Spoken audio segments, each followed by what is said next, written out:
Welcome to The Explainer. Today, we're diving into this really fascinating idea. What if art wasn't just, decoration?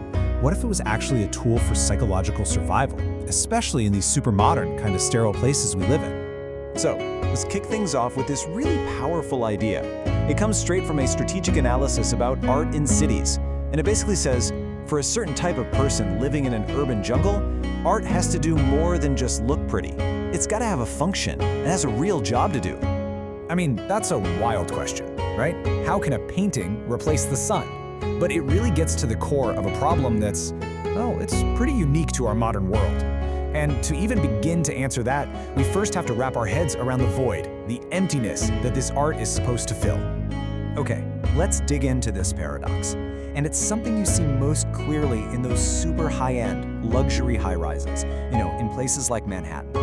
It's where the dream of what city living is supposed to be, well, it smacks right into a very different reality. So the promise, the big selling point, is that incredible panoramic view, right? That feeling of being on top of the world. But here's the catch. For a lot of these high-achieving professionals, the reality is pretty sunless. They leave for work before dawn, they get home after dusk, and that million-dollar view, it just turns into a giant black mirror, reflecting their own apartment lights back at them against this abyss. And this whole experience creates something the source material calls the vertical void. Think about that name. It's this space that, yeah, it's luxurious, but it can also become a total sensory dead zone. The document even calls it a concrete womb, which sounds less like a cozy, inviting home and more like a sterile, isolated chamber. Okay, so if your window isn't doing its job, if it's not giving you natural light or any real connection to the world outside, what do? How do you fight back against this sensory deprivation? Well, the solution is, it's as surprising as it is kind of brilliant. You completely reframe what art is for. It's no longer just a pretty thing on the wall, an asset. It becomes a functional tool, a psychological counterweight. The artist picked out specifically to provide the light, the warmth, and the texture that the building itself just can't give you. But, and this is key, it's not about just grabbing any old painting off the wall. Oh no. There is a very specific three-part playbook for choosing the right kind of art that can actually pull this off. So curators are using three totally distinct genres, and each one has a very specific job to do. You can see it here in the table. Each style has a spatial function, what it physically does to the room, and a psychological anchor, which is all about what it does for your head, for your mind. First up, you've got neo-abstract expressionism. Now picture this, you're in a pristine apartment, all clean lines, glass and steel. The chaotic human energy in these paintings provides what the source calls tactile friction. It's like you can almost feel the thick paint, the texture, the raw energy of the brushstrokes.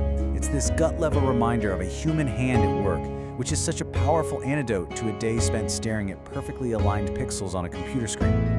All right, next up is color field painting. This acts as a psychological hearth. Just imagine a huge canvas, completely saturated with warm yellows, oranges, reds. It's so big and vibrant that it's totally immersive. And when you light it just right, the canvas itself almost seems to glow, to emit its own light. It becomes a stand-in for that enveloping warmth of the sun that you missed all day. It's like a source of warmth from within the room itself. And finally, we have art with what's called industrial materic aesthetics. Basically, think raw industrial textures. We're talking concrete, oxidized metal, rough burlap. Now, if you're living dozens of floors up in the air, you can feel kind of unmoored, right? Disconnected from the ground. This art provides that crucial sense of grounding. It brings a heavy, raw, physical presence into the room. It's like having a stable, heavy root right there in the sky with you. Now, this is where it gets really interesting, because there's actual science behind why this works. This whole strategy isn't just about, creating a nice vibe. It's about triggering a real, measurable, biological response inside your brain. And it's a totally fair question. Why does looking at a complicated abstract painting after a crazy stressful day actually help? Well, it turns out there's a real neurological process happening. The answer lies in a field called neuroaesthetics. And this is the science that literally studies how our brains are wired to respond to art, to beauty, to meaning. It's the thing that connects what we find beautiful to our actual biology. So think about the brain of a stressed out executive. It's often in what's called a high beta wave state. Super focused, kind of rigid thinking. But when you gaze at a complex abstract piece of art, it activates something called the default mode network. This is the exact same network in your brain that lights up when you're in deep meditation or just daydreaming. And this allows for what the source calls mental travel.